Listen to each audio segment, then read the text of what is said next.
donde Héctor era catedrático de esta asignatura.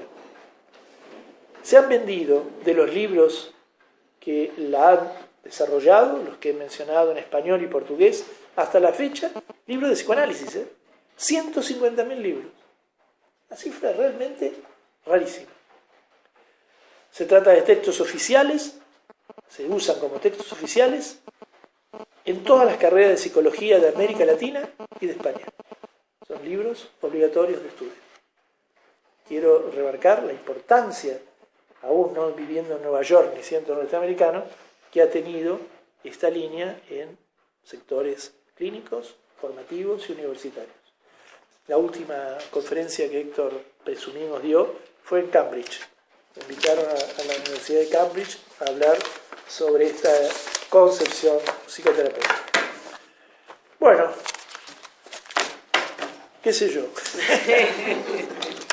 Esto es lo que tenía planeado. Tenemos 10 minutos, si quieren, charlamos un ratito sobre el feedback que ustedes les haya producido esta historia.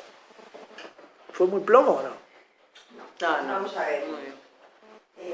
Bueno, todos sabéis que yo he seguido desde el primer momento porque conocí a Fiorini en España casi cuando tú lo trajiste, ¿no? En entonces, voy a hablar de ti en lugar de hablar de Fiorini. Todos sabéis que yo respeto muchísimo a Fiorini, pero me pasa una cosa, Roberto. Antes, casi siempre, empezabas tus charlas con un poema. Llevo ya unos años en los que tus palabras me suenan tan poéticas que es que luego cuando leo lo que he cogido, me parece que son poemas míos, realmente son tus palabras. Me refiero a la alusión que has hecho hoy a algo tan obvio de que la relación es distinta al vínculo. Yo veía el vínculo como un tercero que crea un aire entre dos personas o más. Y la mayoría de las veces este aire tercero es inefable. Es difícil hablar de él, algo muy, muy sutil. Aludiendo a lo mismo, has hablado de que los enamorados se relacionan, pero el amor está. El amor es otra cosa, ¿no? Muy platónico. Cuando has dicho eso, de repente me he quedado pensando, ¿mirará el amor a los enamorados? Creo que es una brutal, pero me parece que eran palabras poéticas, ¿no? Como si el vínculo está fuera y el vínculo va por su aire, ¿no? Va por su cuenta. Es ese tercero de creación. Yo creo, no es por delirarme, pero me das pie para eso, ¿no? Gracias que te suena... No, yo, no delirarme yo. Bueno, yo creo que Héctor dicen ya en teoría y técnicas que la palabra que debe usarse es la palabra verdadera y que hay mucho palabrerío, ¿no? En nuestros trabajos, y la palabra verdadera, el poema es un paradigma, ¿sí? Hay que llegar al poema, ¿no? Hay que llegar a hablar como habla el poema con el corazón, pero yo creo que el tema del amor, que es un tema para... Héctor tiene un artículo en el libro, en nuestro libro último, ¿no? Sobre el amor, es un gran tema, es una palabra que tiene mucho sentido según se la usa, que se ha tergiversado también, qué sé yo. Yo creo que el amor, ese que tú mencionas, si nos ve, hay dos tipos de amor, el amor en el vínculo y luego creo que el amor participativo. Creo que el amor participativo no se asusten, no estoy exagerando, lo asocio más bien a un amor en donde no hay una dualidad ya, hay un amor más místico, un amor de otra naturaleza. El amor al otro es un amor que instaura una diferencia, que instaura la otredad, que hace un narcisismo sano, entender que yo amo al otro aún en sus diferencias, como decía Laplanche, ¿no? Hay dos tipos de, ¿cómo se llamaba? El narcisismo de lo distinto y el narcisismo de la diferencia, ¿no? narcisismo de la diferencia es aquel que no acepta el diferente, más de las guerras, de los exterminios, del racismo. Y de lo distinto es aquel narcisismo que acepta que aquello es hombre y yo mujer, que aquel es el judío y yo no, en fin. Y eso hace un tipo de amor al otro. Pero hay otro tipo de amor, tal vez que tú te refieres, que es el amor en el lugar participativo, es el amor no dual, podríamos decir un amor a todo, un amor más ligado a lo que hay que investigar, los místicos, y en eso estamos en el grupo de los lunes. Los místicos hablan de un estado mental, de un estado de ser, por ahí hay otros, además de los que dice Trías, y hay otro estado del ser, que además de lo posible es el ser uno con todo, es otro estado del ser, por ahí más de 5 estados del ser, y eso yo creo que es el amor máximo, ¿no? El amor que no es de pareja, ni es un punto probablemente de llegada, lo que Meloni, el jesuita, dice, el deseo esencial, aquel lugar de amor al cual uno nunca llega en última instancia, ¿no? Por ahí ese es el que nos observa, ese amor al que uno nunca llega, ¿no? Clara Janés hablaba de esto precisamente, ahora que me doy cuenta que me lo enchufó ella en la conferencia que dio en el Conde Duque, ahí en el encuentro con los sutiles, estuvo hermosa la conferencia de Janés. Y hablaba de esto, ¿no? De unas notas aquí en el bolso que le voy a decir literalmente, que también es otro planteamiento del narcisismo, ¿no? Este es el máximo, ¿no? De desnarcisización, ¿no? Ella dice algo así. El amor es posible en cuanto es imposible. El amor es la realización mental absoluta.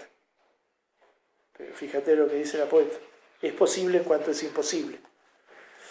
Ahora, hay ciertos amores que parecen posibles, el de pareja, el verdadero amor es lo que Meloni habla del deseo esencial, aquel deseo que nunca se va a realizar.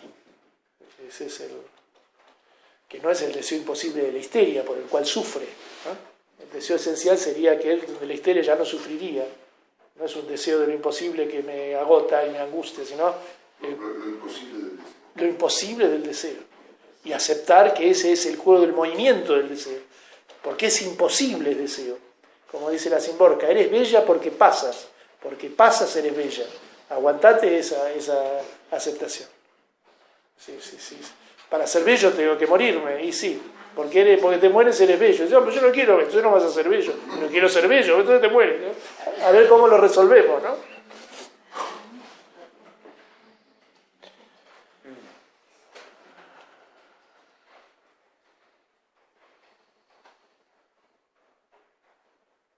Yo quería agregar, realmente escucharte el relato de todo lo que es la trayectoria de Héctor, así como un cuento, también a uno le da otra visión de lo que es la teoría de Héctor, ¿no?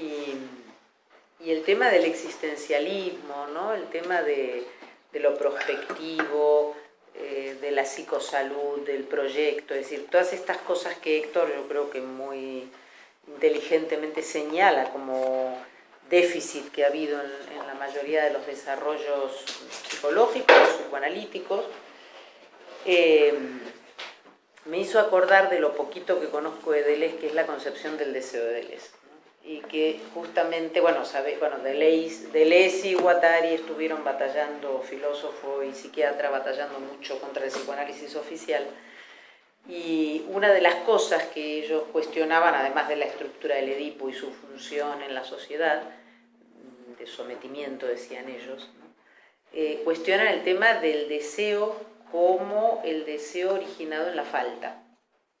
Entonces, volviendo a lo que tú decías de ¿qué me enamora a mí de un hombre, pongamos, ¿no? Es aquello que me remite a los elementos de identificación con la figura de mi padre, que es lo que plantearía el psicoanálisis, ¿no? Que es la repetición. Y Deleuze dice, algo de eso puede haber, pero también hay mucho de los mundos posibles que ese hombre me convoca, ¿no? Digo, que el sesgo que ha habido hasta ahora ha sido el quedarse muy enganchado con todos los elementos repetitivos, ¿no? y que inclusive a la hora de hablar del deseo, Héctor también tiene una forma de expresarlo muy gráfica, que es, él dice, cuando un adolescente o un joven consulta por una fobia, en realidad consulta por los síntomas, no. Consulta por lo que los síntomas le impiden conseguir. Por ejemplo, ligar con una chica.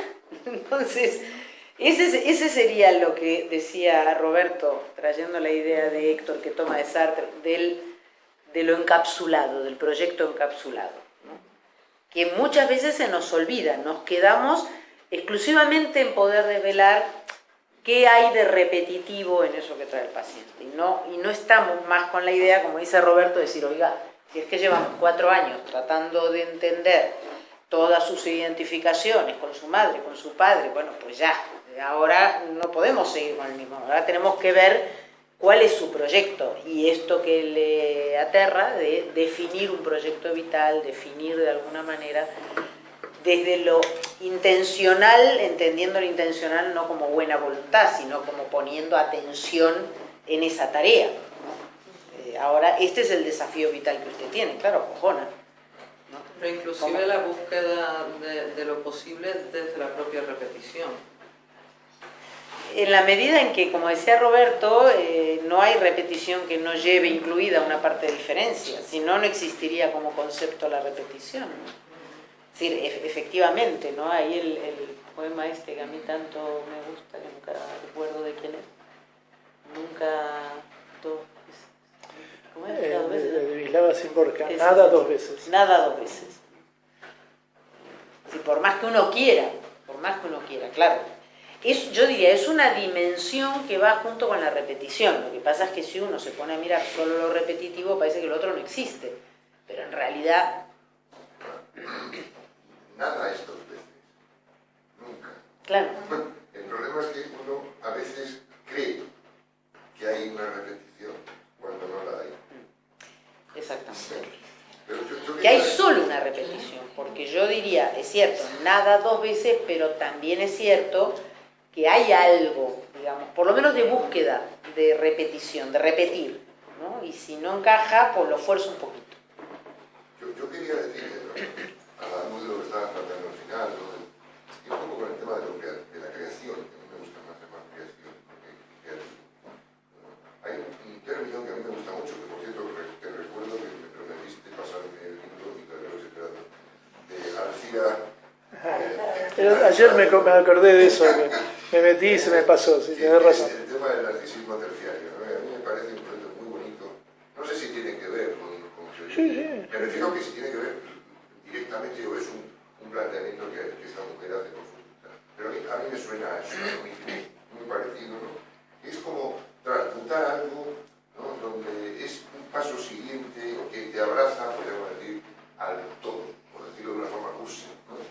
Al cosmos, al otro, a los otros, ¿no? Sería como una salida de esa madriguera que no deja de estar también en el narcisismo secundario. Que es básicamente el narcisismo secundario. Claro. Esa es la madriguera, ¿no? Claro. Muy aferrado al primario, así claro. Lo veo yo, y que el narcisismo terciario sería como un acto o como un gesto, por decirlo de alguna forma, de ruptura con lo de siempre. Porque eso te abre a otra cosa, radicalmente nueva, ¿no? Que tú lo planteabas hace rato cuando hablabas del vínculo con el otro. Es decir, el otro, bueno, no el vínculo, que era la relación. Lo participativo, digamos. Lo participativo, que es un concepto muy interesante, que ya sabes que me importa mucho a mí el concepto, ¿no? Pero me gustaría un poco ver si te parece que esto tiene algo que ver con el narcisismo terciario. Sí, el narcisismo terciario es un concepto que nosotros usamos mucho para, digamos, llegar a una concepción, no sé si evolutiva o transformadora. Me hacía pensar en dos cosas, de atrás para adelante. Me estaba pensando en Kierkegaard, ¿no? Cuando Gomá menciona en Aquiles, en el Gileseo, las 3 etapas del ser humano que plantea Kierkegaard: la estética, la ética y la religiosa, que toma a Brown como el paradigma. Entonces, ¿qué es la evolución? La evolución es la estética, es la etapa de la adolescencia, dice Kierkegaard. estamos narcisizados en nuestra egolatría, tenemos un cuadro de omnipotencia, negamos la muerte, somos egoístas. Y uno tiene que entrar a la polis y en la etapa ética hace la primera renuncia narcisista. Es decir, yo no soy el único, tengo que pagar los impuestos, lo que hago yo puede joder al de al lado y me tengo que integrar a la polis. Inclusive dice, la muerte es un acto político, se da en la polis. Hasta la muerte no es solitaria. Pero después avanza más Kierkegaard, dice, pero hay otro estado, el estado religioso. Quiere decir, el estado de máxima desnarcisización.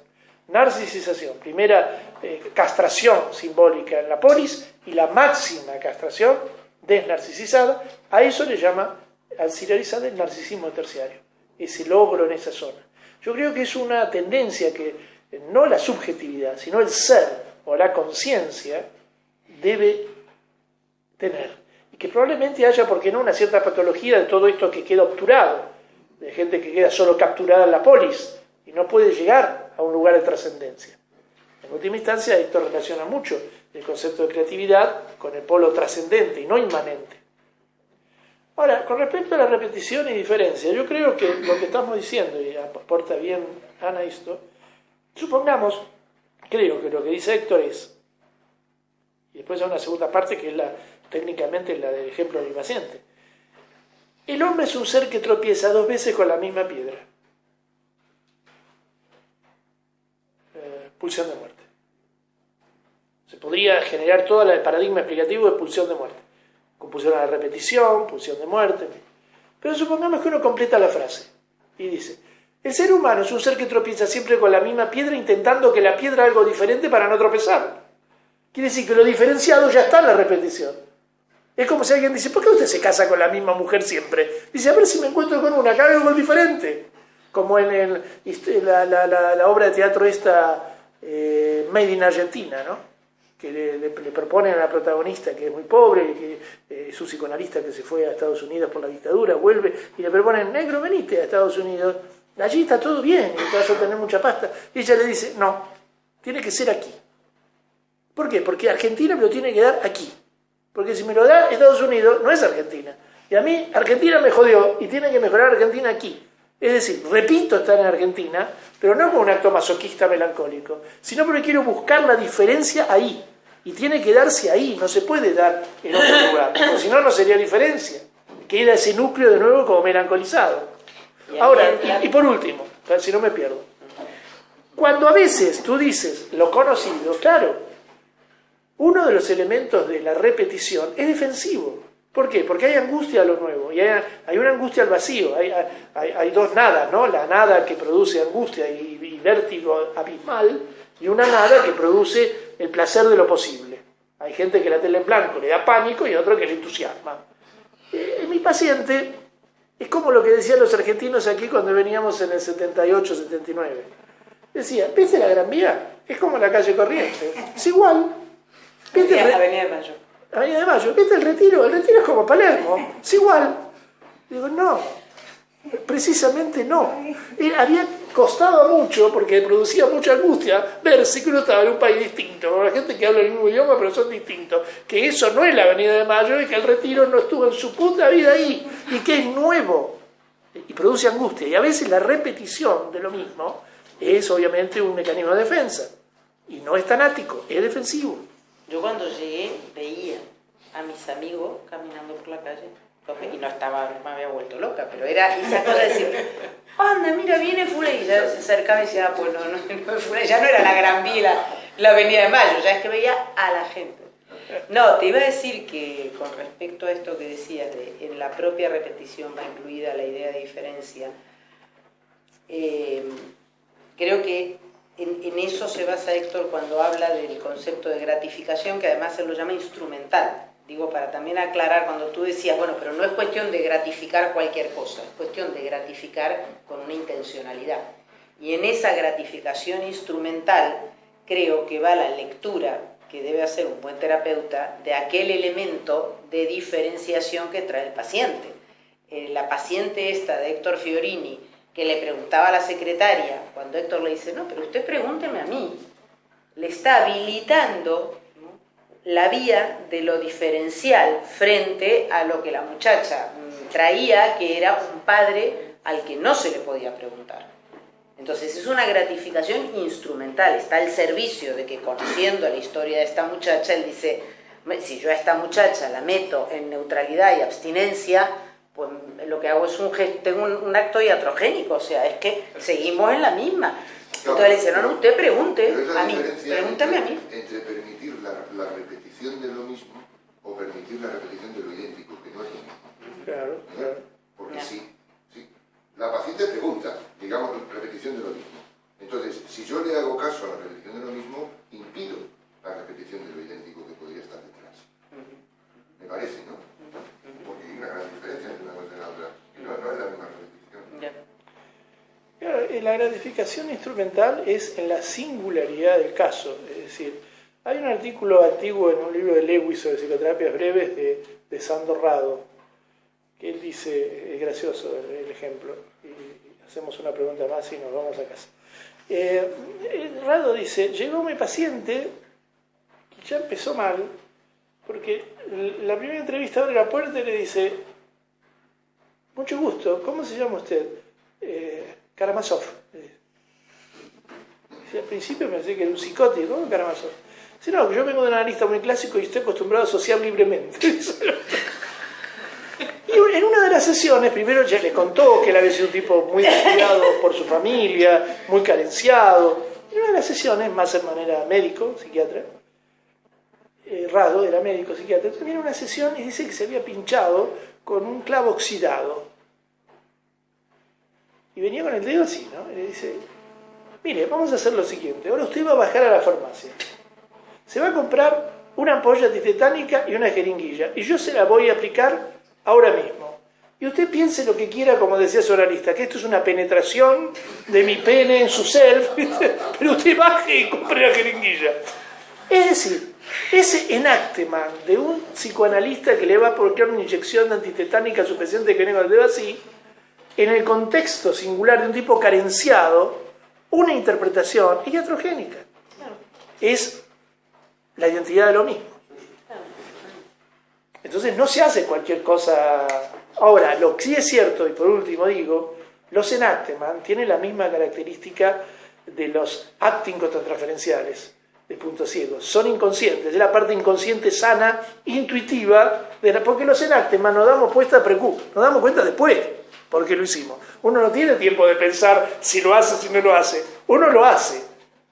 Ahora, puede venir desde la contratransferencia de punto ciego neurótico nuestro, o puede venir de una zona intuitiva inconsciente, que me está marcando lo que tengo que hacer, con letras de así. Y a veces lo que tengo que hacer, el gran problema técnico nuestro, cuando habla de la ortodoxia clásica, es que la intuición inconsciente del actman le pide al analista que haga esto, pero como tiene su super yo analítico, no lo hace. Y lo interpreta. Ese viejo truco. Hay un matiz interesante, ya que estás hablando mucho de enactment, hay un matiz interesante en ese término que lo usamos del inglés, porque no existe en español.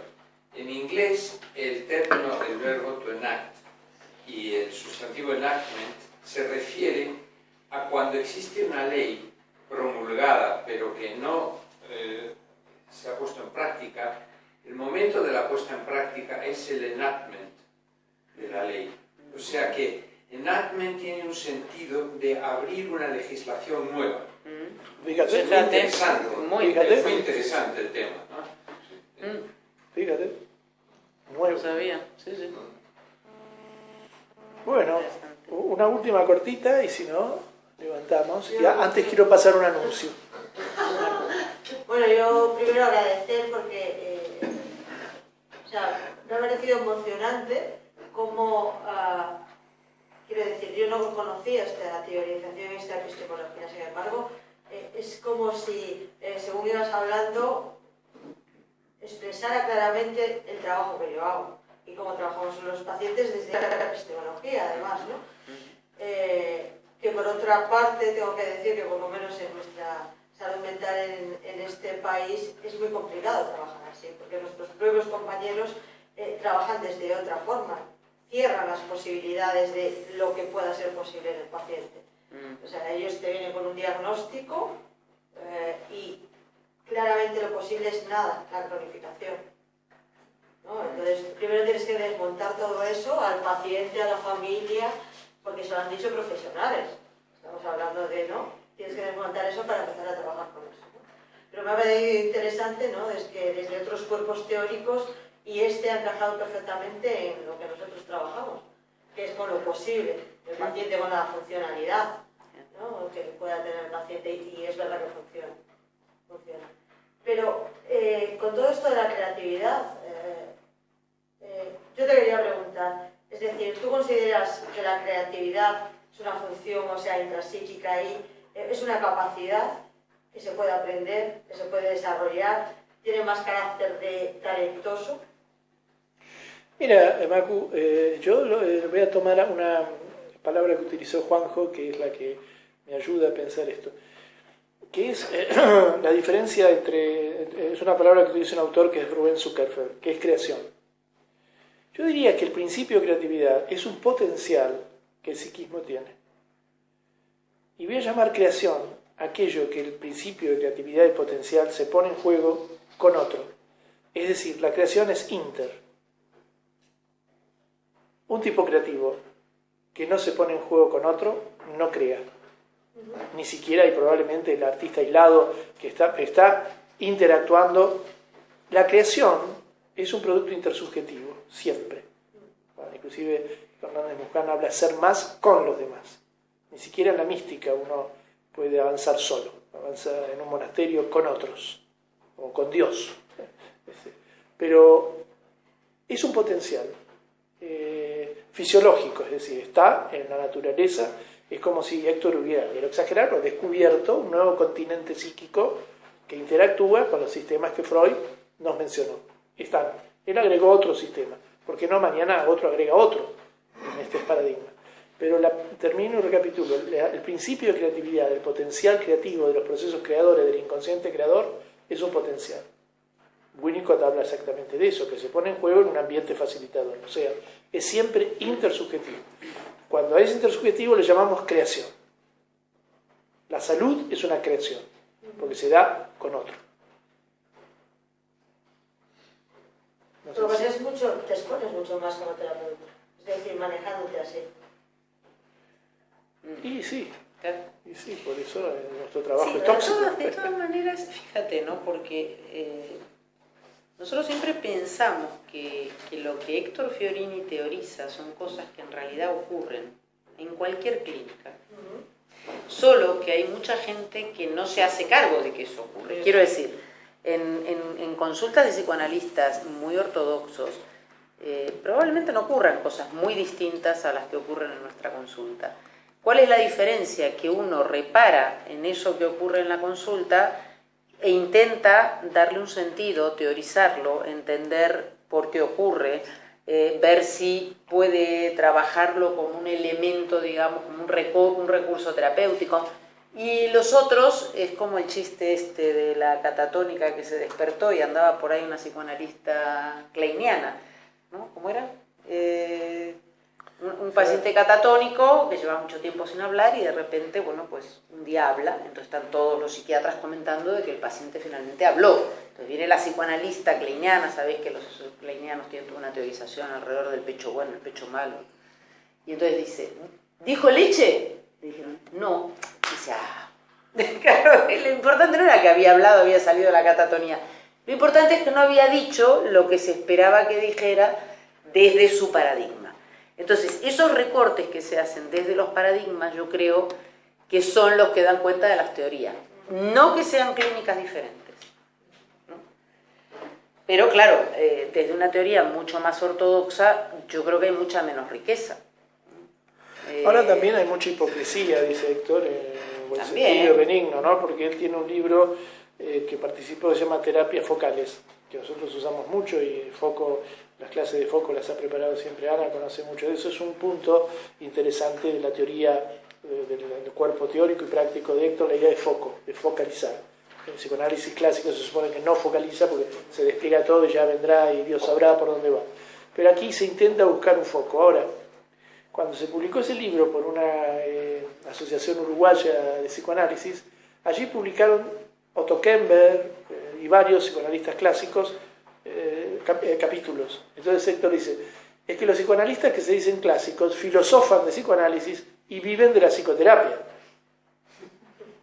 Porque lo que se hace en las sesiones, la realidad de la clínica es psicoterapia.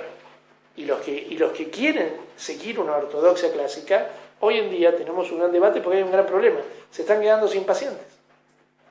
Real, ¿eh? Hay una crisis del encuadre y ahora los clásicos están empezando a descubrir que hay que redefinir el encuadre por razones de supervivencia. Bueno. Pero el tema que planteas tú, ¿no?, sobre si la creatividad es algo a desarrollar o es algo a... Lo digo en el terapeuta también, sobre todo. No, en general, ¿no? Yo creo que se habla muchísimo del desarrollo de la creatividad y creo que habría que hablar mucho más de la liberación o la descaptura de la creatividad. Claro. O sea, no somos, creo que no entender la estructura del psiquismo si hablamos del desarrollo como tal, ¿no? O sea, evidentemente. Eso es muy importante lo que dice, porque Héctor dice exactamente eso. Dice, a la creatividad hay que crearla. Hay que crearla, hay que capturarla, ¿no? Hay que descapturarla. Exacto, ¿no? Nosotros levantar trabajamos todo ese el tiempo bloqueo. desde arte terapia con este concepto, ¿no? Y realmente, claro, cuando estoy trabajando y formando arteterapeutas y cuando trabajo con los pacientes, lo que veo es simplemente que el proceso es de descapturar. Claro. Algo por que eso está es algo necesariamente potencial. en acto. Por Y eso no es está potencial. solamente en acto desde la salud, también está en acto desde la patología. No, está claro. ¿No? Entonces, todo proceso terapéutico es un acto de creación y como tal tenemos que hacernos cargo de eso. Y claro que hay un nivel de exposición altísimo. Porque si pretendemos llegar a ese concepto de participación, ese ser con implica una altísima exposición. Yo, una de las cosas que a mí más me llama la atención... No hay otra manera. En No el hay otra manera de ser. Sí. Claro, es que la psicopatología del paciente es diferente en cada actividad. Es decir, en el baile, la psicopatología que muestran los pacientes, tú dices, no hay psicopatología. O sea, psicóticos gravísimos, pacientes gravísimos que en otros espacios los vemos tan graves, de repente yo a veces voy al baile solo por verlos, porque es que son otras personas con otros sufrimientos y otra psicopatología diferente. Y tú dices, ¿por qué? Porque se descaptura, o sea, hay algo que funciona ahí. Y porque cada lenguaje nos lleva y nos permite la aproximación a distintas áreas, ¿no? Y a distintos niveles del psiquismo, ¿no? Y de pronto yo trabajo en psiquiatría y pacientes absolutamente con esquizofrenias hebefrénicas, con un deterioro cognitivo increíble y que no mejoran a nivel verbal y a nivel de lenguaje, se desarrolla un ámbito, por ejemplo, desde el arte, impresionante y sale allí todo un mundo, una sensibilidad, un universo absolutamente nuevo y un lugar donde ser con un significante y con un significado